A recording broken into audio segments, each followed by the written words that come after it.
Hello and welcome to another water drop workflow video where in this video we're going to be setting up LIDs, SuDS, or water sensitive urban drainage areas. All the same thing, they're just called different things in different parts of the world, but setting up those objects within InfoWorks ICM. So who is this for? Engineers and utilities looking to elevate their collection system modeling and wanting to evaluate green infrastructure and how it really slows down the water within the catchment in order to reduce the number of CSOs or SSOs within a system. Engineers and utilities also interested in looking at the water quality impacts of green infrastructure in their catchments. There are some ways in InfoWorks ICM where you can specify an efficiency of different BMPs. In this one we're going to be skipping that and just strictly looking at how the reduction in flows can reduce the amount of sediment in certain catchments. So the workflow for this is going to be taking an existing model, adding in some green infrastructure to the combined catchments that are in the system.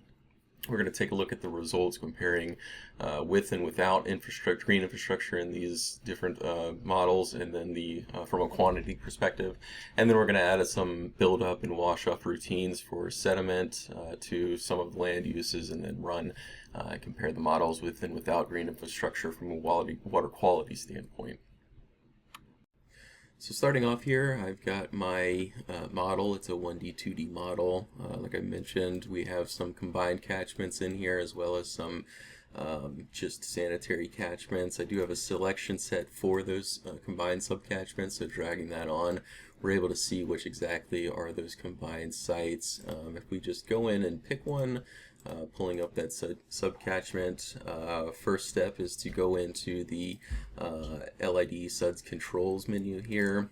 We're going to insert a new type of SuDS control, rain garden. And over here on the left is where we specify some of those different parameters. This is a rain garden, so I'm going to flip this over to the control type of rain garden. The berm height around here is going to be 20 inches.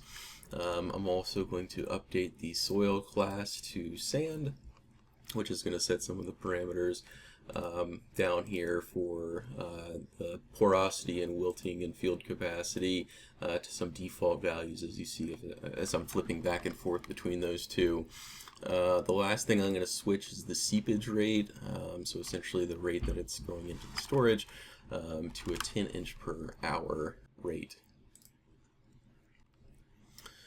So the next step in here is to go back to our subcatchment and look at the SuDS control. So once we have this pulled up, we can add in the structure IDs and what they are attributing to in the SuDS controls.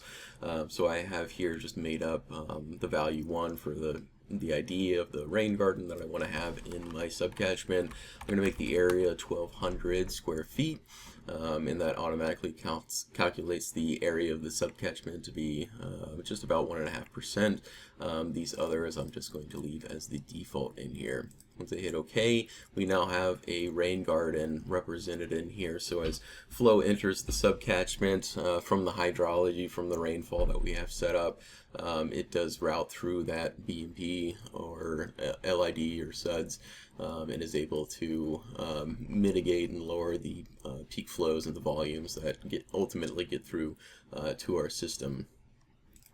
Now say we want to apply everything to the same green infrastructure or a similar green infrastructure to all the combined subcatchments.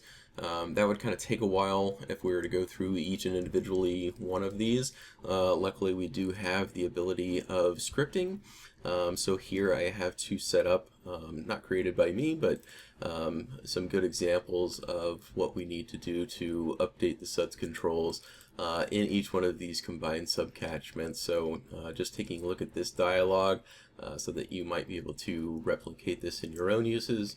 Both of these are needed, but they do run concurrently. So as you'll see in a second, dragging over the entire model group.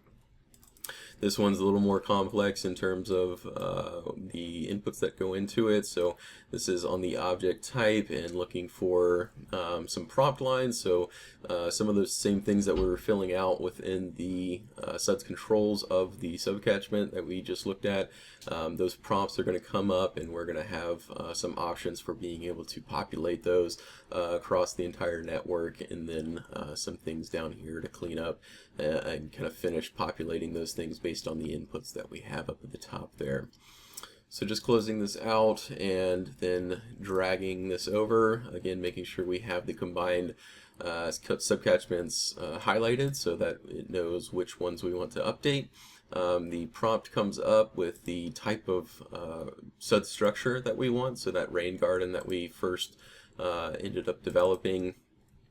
The next part here, the SuDS control ID, just being that one control ID that we created initially. We're going to set the area of each of these to be 1.5%, so very similar to that initial one that we set up that was roughly a little under 1.5%, but very similar to that. The treated, or the number of control units that we want to have in here, just one of them, and then the amount of pervious and impervious, we want to treat everything that ultimately comes into there. These are going to be sent out to the outlet, and then apply this to all the surfaces that we might have within our subcatchments.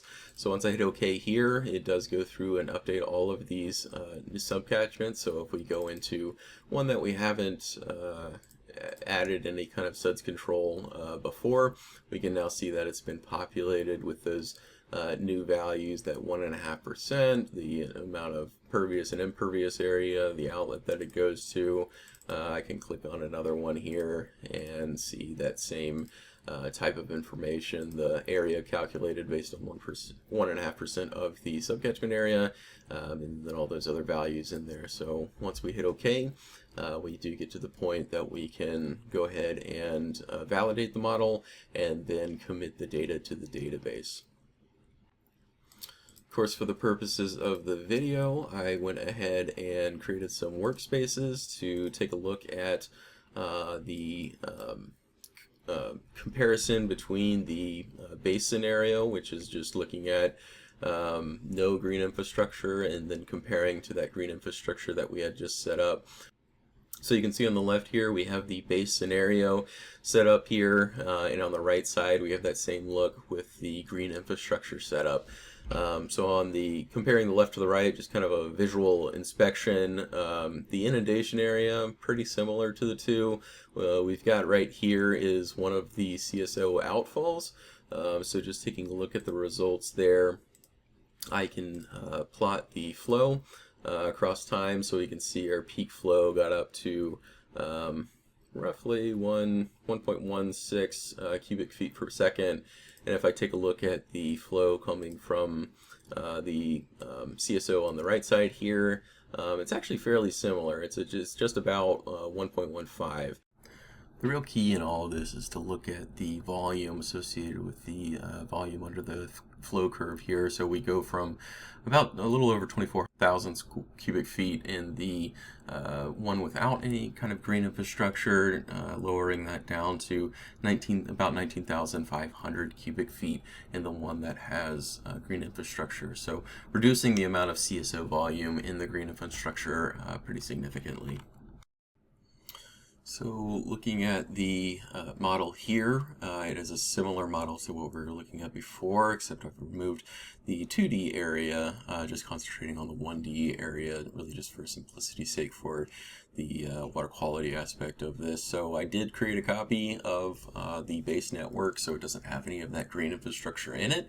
And the first step in all of this, to be able to set up the wash off and build up routines within each one of the subcatchments, you will need to open up the subcatchment view here. We can see over here on the right side that our land use ID is 1 for each one of these, and if we flip over here, we do have a variety of different land use IDs, but because all of our subcatchments are associated with land use ID 1, that's the only one that we're going to be building a build-up wash-off routine for. So again, specifying the land use ID is going to be that 1. and then leaving all these out here to be the default values or 0 essentially for the number of sweep interval days and sweep removal days. We're not going to rely on street sweeping to clean up any of our subcatchments, just to look at what kind of sediment comes off of them. Next thing you'll need to do is right click on there, go to properties, and this is where we set up the build-up and wash-off types of build-ups and wash-off, as well as the different parameters associated with it. Mentioned before, I'm going to use sediment, so I'm looking at just the sediment fraction 1 in this case, and then the buildup type just being this saturated buildup type. The max buildup I'm going to specify as 200, and then the coefficient here is 5. These are just example values. They are by no means realistic, so not necessarily use these for your own model, but and that's going to be the same case for the wash-off routine as well.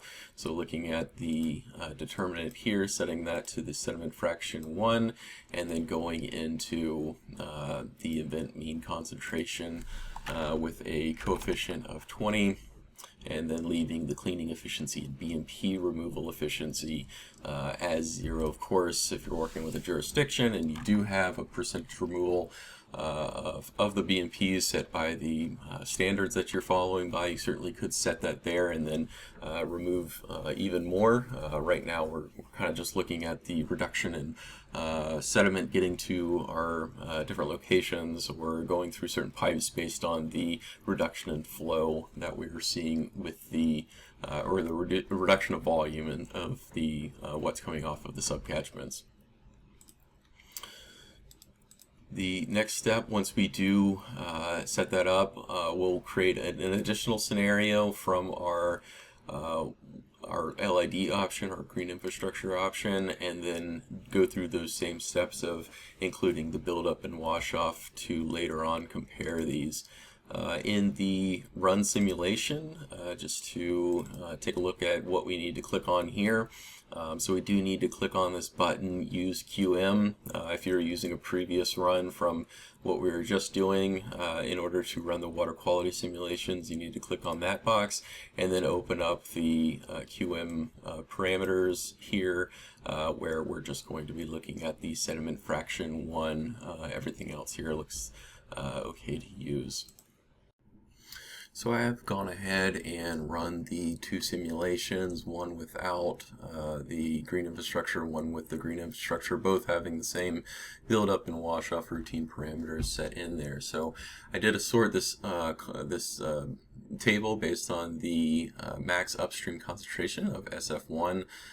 We can see here that this upstream node ID through this link, this SS64405101, has a max concentration of 0.09